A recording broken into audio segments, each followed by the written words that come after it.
પાટણ ખાતે રાણીની વાવનો થયો સૂરોથી શણગાર। સુપ્રસિદ્ધ ગાયક ઓસ્માણ મીરના સૂરોમાં રંગાઈ રાણીની વાવ।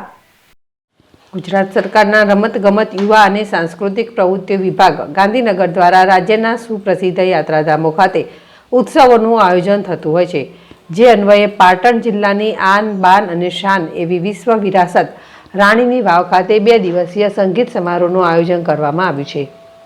આ પ્રસંગે કેબિનેટ મંત્રી બળવંતસિંહ રાજપૂત અને પ્રવાસન અને વન મંત્રી મુરુભાઈ બેરાની ગરિમાપૂર્ણ ઉપસ્થિતિમાં રાણીની વાવ ઉત્સવ 2025 કાર્યક્રમમાં સુપ્રસિદ્ધ લોકગાયક ઓસ્માણ મીરે જોરદાર જમાવટ કરી હતી। પાટણવાસીઓ ઓસ્માણ મીરના તાલે ઝૂમી ઉઠ્યા હતા। ઓસ્માણ મીરની સાથે સુપ્રસિદ્ધ લોકગાયિકા અપેક્ષા પંડ્યા પણ જોડાયા હતા।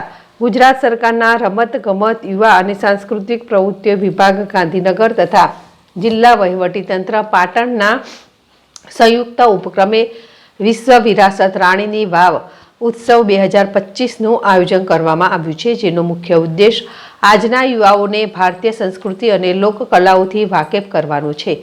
આજરોજ ઐતિહાસિક નગરી પાટણનો 1280મો સ્થાપના દિવસ છે। પાટણના સ્થાપના દિવસે મંત્રી બળવંતસિંહ રાજપૂતની અધ્યક્ષતામાં આયોજિત આ કાર્યક્રમમાં લોક સાહિત્યકાર અને કલાકાર વૃંદ ઓસ્માણ મીર તથા સુપ્રસિદ્ધ લોકગાયિકા અપેક્ષા પંડ્યાએ પોતાના તાલે રાણકી વાવને રંગી દીધી હતી। લીલીછમ હરિયાળી વચ્ચે રાણકી વાવની સુંદરતા અને એમાંય ઓસ્માણ મીરના સુપ્રસિદ્ધ ગીતો રાણકી વાવની સુંદરતામાં આજે 4 ચાંદ લાગી ગયા હતા। રાણકી વાવનો આજે જાણે ખરા અર્થમાં સૂરોથી શણગાર થયો હોય તેવું લાગી રહ્યું હતું। ભરત લિંબાચિયા, ZSTV, સિદ્ધપુર।